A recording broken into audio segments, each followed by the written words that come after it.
Hey, it's JohnWE from Command & Conquer Files. Third episode in the Red Alert 3 beta videos is Empire. So first, a little bit on the build mechanic. The way that the Empire builds is first you construct a core. It comes out as a unit, and then the unit deploys into the building like that. So the good part about this is that you can place the buildings wherever you want on the map. So no needing an outpost to expand to build that refinery on that one place. The bad part is the buildings cost a little bit more, and they have to go all the way over to the place where you want to build it. So they're vulnerable in that time. Now for scouting, the Empire does not have any dogs or bears or instant infantry killers. What they do have is burst drones. I'll talk about them in a little bit. Here's the engineer. His special ability is to sprint. So he runs and runs and runs and runs, which is good. You say, what's bad about it? Well, he stops.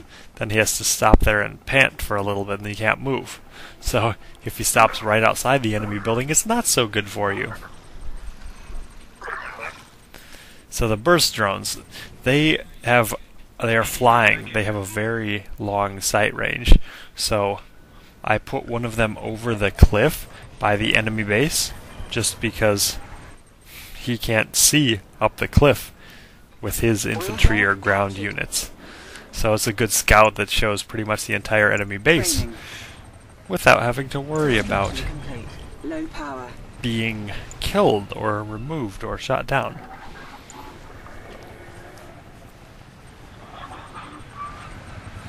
Up goes another power plant, and at the same time my war factory is being built. Construction complete. I serve the Emperor. Construction complete. New construction options. I wait for Training. So here the Emperor. is the Imperial I serve soldier. the Emperor. I serve the Emperor. It's the basic infantry. It costs 150, so halfway between the price of a conscript and a peacekeeper. Training. It has some sort of laser rifle, Training.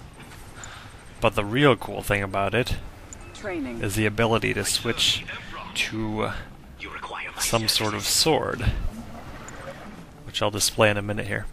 There's that build mechanic again. I can expand all the way over there for no additional cost. So here we go. The Mecha Tengus that you have there are actually very good against infantry. Now he has his sword up there. He's running over there and... oh, there's some infantry. You require my services. Unfortunately, he's done with his sword by then. Destroy them. So I just get to see his rifle. The sword can kill infantry in one hit, so it is sort of like a dog. Just doesn't have the sight range. Warriors. So now Enemy I'm moving out with a engineer force of tank busters To our enemies. and Yes. jet tengus. They can actually transform from their land-based form, which hovers and can go across water, to the aerial unit. Training. Command Training. me. So I move them over there, then I put them on the ground, and they take out the engineer with no problem. Follow me. On alert. Will call, Your Eminence? Yes. Now this here is a sudden transport.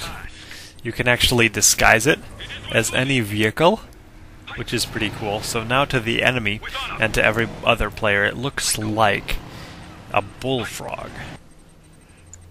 I picked that vehicle just because it can go in the water. So theoretically you could disguise it as an apocalypse tank and have it drive across the water. However, the enemy might not be fooled. What do you require? Imperial warrior ready. On alert. On alert. Death to our enemies. base is under attack. So now here, he's bringing in a couple of stingrays to attack me with. Training. And now I know I have a bit of a problem because I have nothing back here to defend my base. So what I'm going to do is build a power plant real quick because I know I'm going to lose mine. And then take my construction yard and move it over to on the land where the stingrays aren't nearly as effective. So I get a couple of tank busters. And I was getting the upgrade. I'll talk about that in a little bit. The upgrade on the building. Now here's an interesting thing. I did not know the Sputnik was so resistant to damage, as it went ahead and crushed all of my infantry. Fortunately, I still have a couple of Mecha Tengus.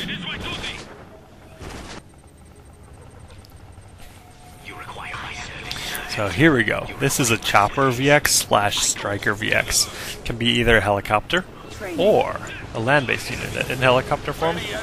That basically does a lot of missile damage to vehicles, not so much to infantry.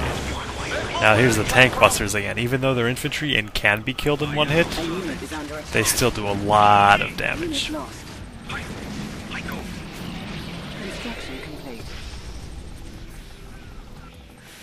A collector is under attack. What can we do for you, sir? You require my services. Could we be of help, sir? Now I'm going to go ahead and, with my special powers, upgrade the rocket pods upgrade, which makes my rocket units do more damage. Then a sleeper ambush, a sleeper cell for tank busters. A bunch of them appear anywhere you can see on the map, and unfortunately I chose a spot a little bit too close to a sentry gun. Oops. But now I've got a couple of striker / chopper VXs. Now here's my sudden transport again. It has an engineer in it, remember? So I can come over here. He knows something is up, so he's building a base defense. I can't deploy it on water, even though the engineer is amphibious. So I go right onto the land and make it hop out. Then I've got an engineer.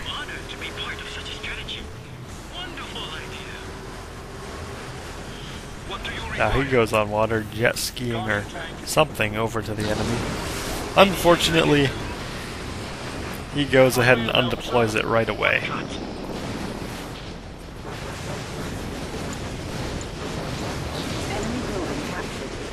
Construction options. So instead of sending it into the construction yard, I sent it into the dock just to stop him from building more of those nasty stingrays. And got a stingray of my own. Now, normally I would have really used the dock to take him out, but for the purposes of showing you how this all works, I went ahead and sold it. Now about those upgrades. To get to the next tier of tech, you have to upgrade it at the specific building. So I have to pay $250 to get the Tech 2 units at the barracks, another $500 on top of that to be able to build the Tier 3 units. And if the if the barracks is destroyed, then I have to start researching that upgrade all over again. The good part about this is that, unlike the Allied tech, you don't have to be in a specific proximity. So ground control doesn't play into it. The bad part is, if it's destroyed, you have to spend the time and money to research it again. So there are my chopper VXs going ahead and finishing off his water expansion point. Then heading after a Tesla coil. Low power. Construction complete. New construction options. A unit is under attack. Training. What's on the agenda? Yes.